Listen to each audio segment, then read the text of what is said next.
Sudan, a land where ancient kingdoms once rose along the Nile and where history and conflict have shaped one of the most complex nations in Africa. To understand today's Sudan, we have to go back thousands of years. This region was home to the Kingdom of Kush, one of the greatest powers of the ancient world. The Nubian kings ruled from cities like Kerma, Napata, and Meroe, leaving behind pyramids, temples, and inscriptions that still stand today. For centuries, Kush rivaled Egypt, traded gold and iron, and built a civilization that influenced the entire region. But fast forward to modern times. In the 19th century, Sudan fell under Ottoman Egyptian rule and later became part of the Anglo-Egyptian administration. This era introduced new borders, new rulers, and deep divisions.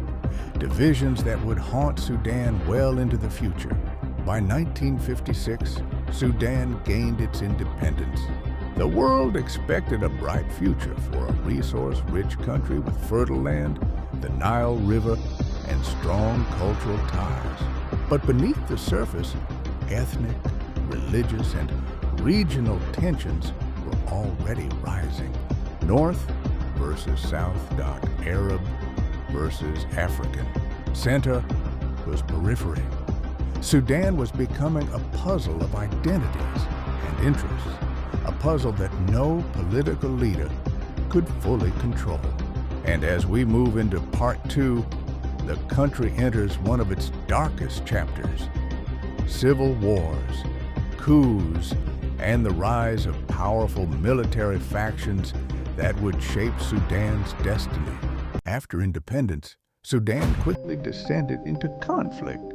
The First Sudanese Civil War began in 1955. Before the country was even officially free, it lasted 17 years. A fragile peace followed, but by the 1980s, tensions erupted again. Then came one of the most defining moments in Sudan's modern history. The rise of Omar al-Bashir through a military coup in 1989. His dictatorship lasted nearly 30 years. Under his rule, Sudan became isolated, authoritarian, and hugely unstable.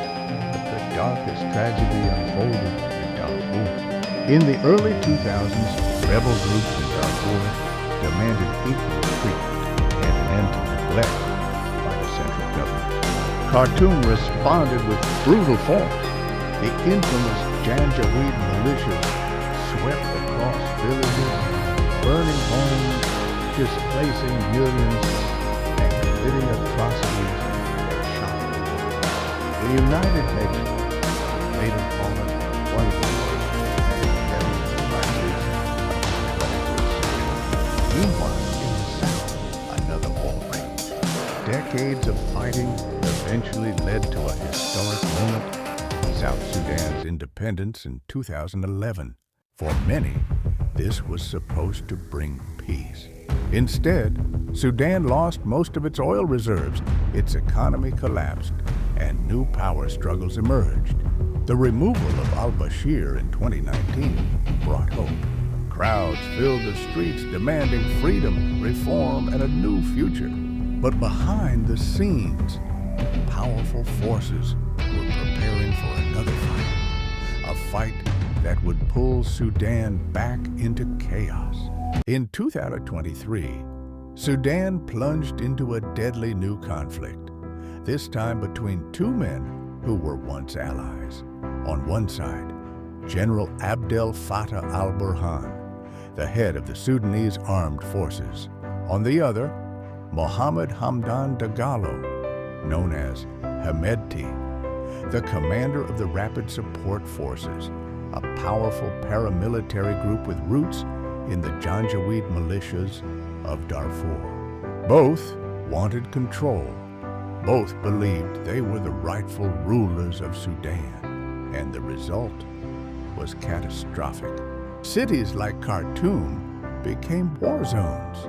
Millions were forced to flee. Food Electricity and medical supplies disappeared. Entire neighborhoods were destroyed.